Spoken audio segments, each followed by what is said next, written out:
On March 17, 1943, in the midst of World War II, history changed forever. At Ford's Willow Run factory, America achieved the impossible, building a 1.5 million part bomber every 63 minutes. What seemed like a rumor to German spies became a reality that reshaped the war. The night was heavy with silence, except for the distant thunder of warplanes crossing the sky. In Europe, cities trembled under the relentless storm of bombs. Streets lay in ruins, families huddled in shelters, and entire nations were caught in a struggle for survival. In the middle of this chaos, German intelligence operatives intercepted a message, one that would send a chill through the veins of those reading it. The report claimed that America had unlocked a weapon not of fire, but of speed, an assembly line that could build a massive bomber, not in months, not even in weeks, but in less than the time it took to watch a movie. 63 minutes. 1 hour, one bomber, ready for war. The German high command laughed in disbelief. Impossible, they said. Exaggeration, propaganda. And yet, the truth was stranger than fiction. The world had already seen what Henry Ford was capable of. Decades earlier, he had changed the rhythm of industry itself by perfecting the automobile assembly line. He took something slow and grueling and turned it into an unstoppable flow of movement, where every worker had a role, every machine had a purpose, and time itself bent to human will. But now, Ford was no longer making cars. He had turned his attention to something far greater, something that could decide the fate of nations, the B-24 Liberator bomber. Imagine the sheer scale of it. The B-24 wasn't just another plane. It was a flying fortress of steel, a machine with over 1.5 million individual parts. It stretched 67 feet from nose to tail, with wings wide enough to shadow a house. Each one carried 10 .50 caliber machine guns, 4 roaring engines, and the weight of 18,000 pounds of metal. It took other manufacturers many months to finish just one. And yet the whispers were true. Ford was building them like cars on a line, rolling them out one after another, until the sky itself seemed to fill with steel birds born from his factory. Picture the German officers, seated in their dimly lit headquarters, maps scattered across tables, the sound of typewriters echoing. In the background, they received reports of American planes flooding the skies, so many that counting them was impossible. They thought it was exaggeration. After all, Europe's own factories could barely produce enough weapons to keep pace with the war. How could a nation across the ocean manufacture machines of this scale so quickly? But what the Germans didn't realize was that they weren't just facing a country, they were facing an idea, an invention, a way of thinking that transformed men, women, and machines into one unstoppable force. The whispers reached American soldiers too, who stood in awe at the sight of Ford's creation. At Willow Run, the massive factory that stretched across the Michigan landscape, they saw something the world had never witnessed before. Lines of workers moved with precision, sparks flying, steel clashing, engines being lowered into place like clockwork. Every bolt tightened, every rivet secured, every sheet of aluminum fitted perfectly. It was more than a factory. It was a living machine, breathing, roaring, producing wings of war with the rhythm of a heartbeat. Back in Berlin, some German analysts suspected it might be true. Spies had smuggled back sketches, numbers, and blueprints that confirmed the unbelievable. If Ford had succeeded in turning bomber production into an assembly line, then America had tapped into something that could not be stopped. The war wasn't only about soldiers and weapons anymore. It was about time. And time was exactly what Ford had mastered. The thought terrified them. Every 63 minutes, a new bomber rolled out of the factory. Every 63 minutes, a new shadow joined the sky. For Germany, time was running out, while for America, it was multiplying. Imagine watching the skies over Europe fill with swarms of bombers, each one carrying the promise of destruction, each one carrying the weight of Ford's genius. It was as if the world had shifted overnight. The impossible had become routine. The myth had become reality, and in that moment, the war itself began to tilt. What German intelligence had first dismissed as fantasy was now a fact too heavy to ignore. Ford had done it. A bomber every hour. A miracle of steel, sweat, and human determination. And the world would never be the same again. The train would slow as it approached Ypsilanti, Michigan, and passengers would lean against the glass, their eyes widening at the sight of it. Stretching across the horizon was not a town, not a city, but something else entirely.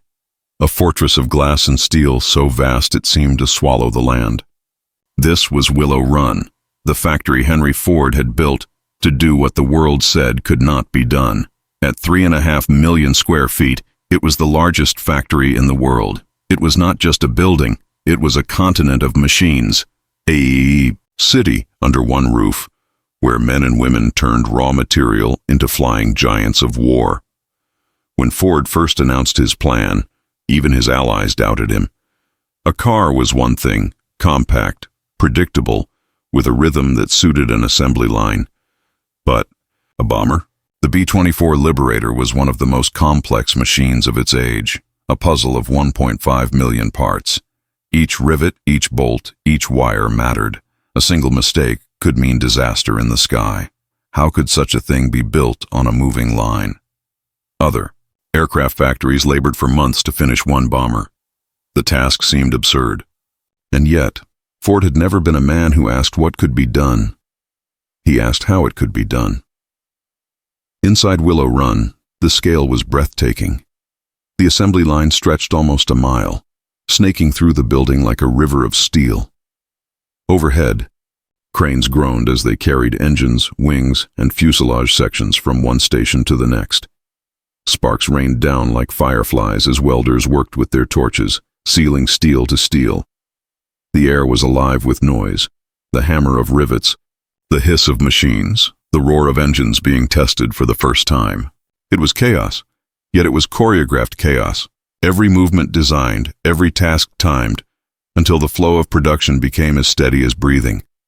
What made Willow Run even more extraordinary were the people who filled it. America had sent its sons overseas to fight, and so the factory called upon those who had never imagined themselves as builders of war.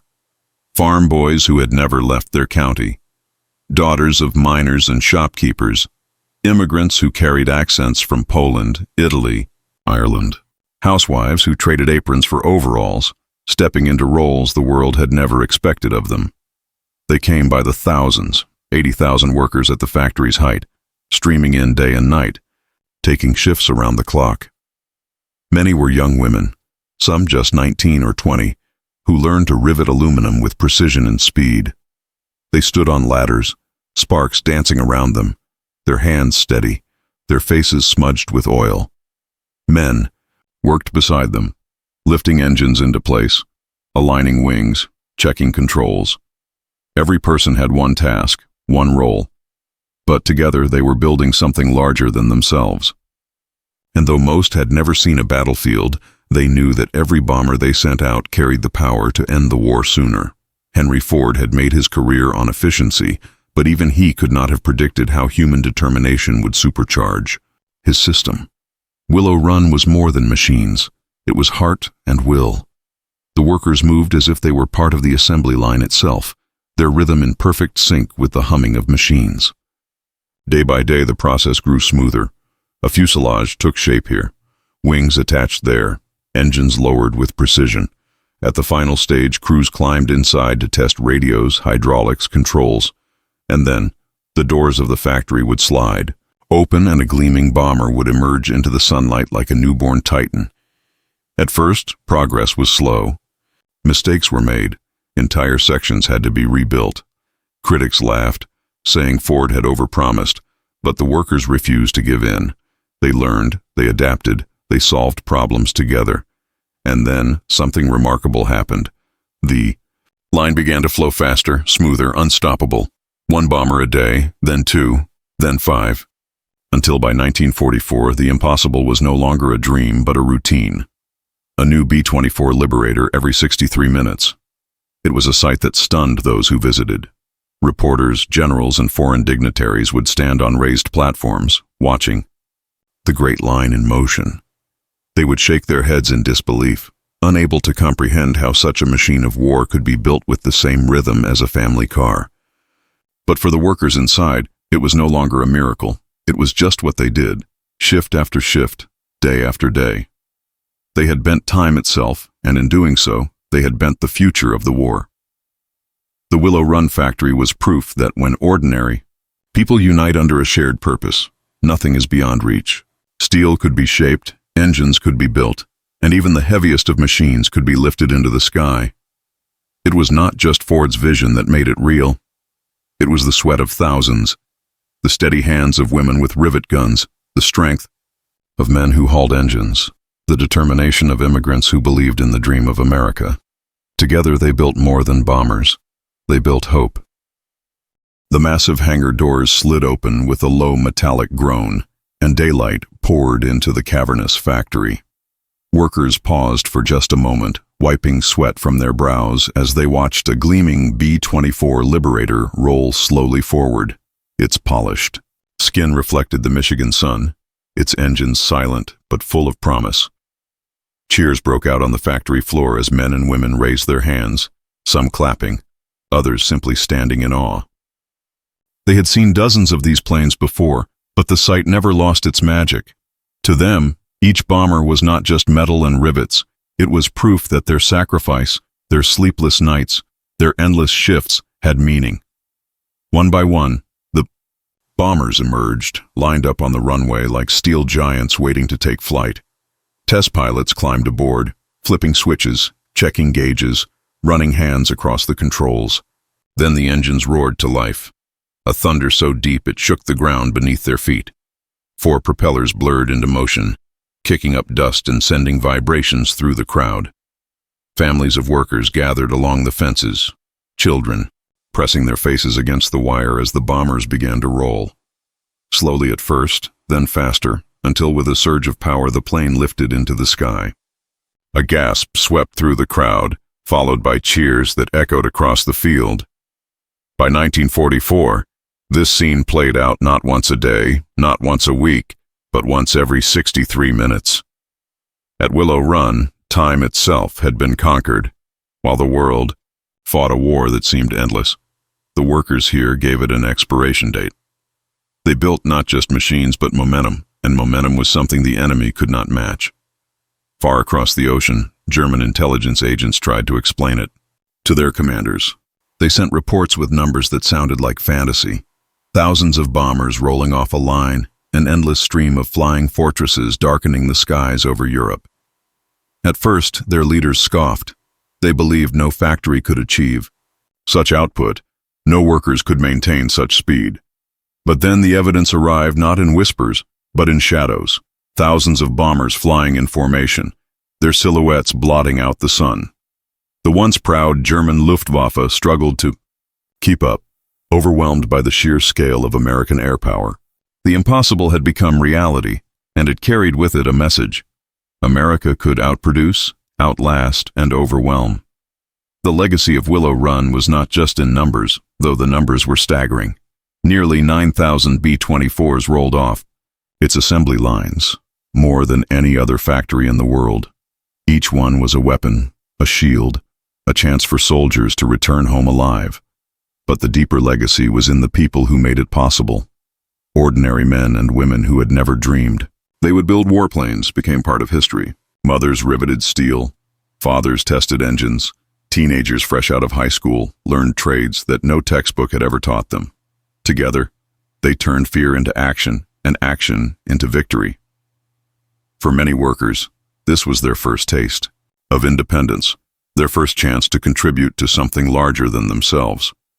Women who had been told their place was only in the home discovered that their hands were steady enough to shape the wings of a bomber. Immigrants who had once been outsiders found pride in knowing their labor helped defend the land they now called home. The factory floor became a symbol of unity, where backgrounds blurred and purpose sharpened. When the war finally drew to a close and peace began to return to a world scarred by conflict, the story of Willow Run stood as proof of what humanity could achieve under pressure. The giant factory slowed, its machines silenced, its assembly lines halted. But the memory of what had been done there lived on. Generations would look back and marvel at the idea that a bomber, 1.5 million parts, 18,000 pounds of steel, could be built in less than the span of a single lunch break. It was more than speed. It was resilience. It was innovation. It was proof that when people come together with one vision, there are no limits. The German spies who once dismissed it as propaganda had been forced to admit the truth. Willow Run had changed the war.